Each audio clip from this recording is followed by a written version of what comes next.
Hello കൂട്ടുകാരെ, ഇന്ന് നമ്മൾ കേൾക്കാൻ പോകുന്നത് ആനയുടെയും ഉറുമ്പിന്റെയും കഥയാണ്. കഥയ്ക്കു മുമ്പ് നമുക്കൊരു കുസൃതി ചോദ്യം കേട്ടാലോ? ഞാൻ ഓടിയാൽ കൂടെയോടും, ഞാൻ നിന്നാൽ കൂടെ നിൽക്കും, ആരാണ് ഞാൻ? കൂട്ടുകാരെ, ഉത്തരം കിട്ടിയോ? ഉത്തരം നമുക്കെല്ലാവർക്കും കൂടി ചേർന്ന് കഥയുടെ അവസാനം പറയാം.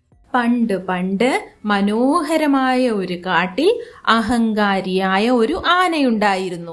കാട്ടിലെ ഏറ്റവും ശക്തനായ ജീവി താനാണെന്ന അഹങ്കാരത്തിൽ അവൻ എല്ലാ ജീവികളെയും ഉപദ്രവിച്ചു.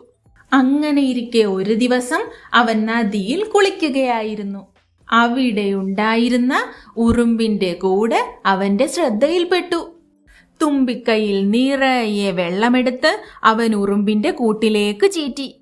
തന്റെ കൂട് നഷ്ടപ്പെട്ട ഉറുമ്പ് ഓടി രക്ഷപ്പെട്ടു. ആന കുളി കഴിഞ്ഞ് തന്റെ വീട്ടിലേക്ക് മടങ്ങിപ്പോയി.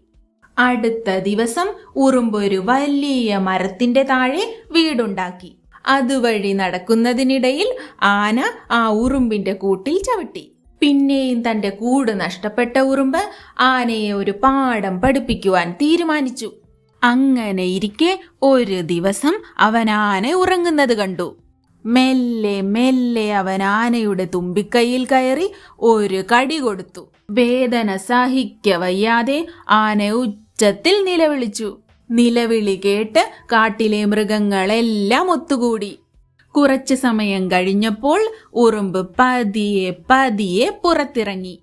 ഉറുമ്പിനെ കണ്ടപ്പോൾ ആനയ്ക്ക് തന്റെ തെറ്റു മനസ്സിലായി.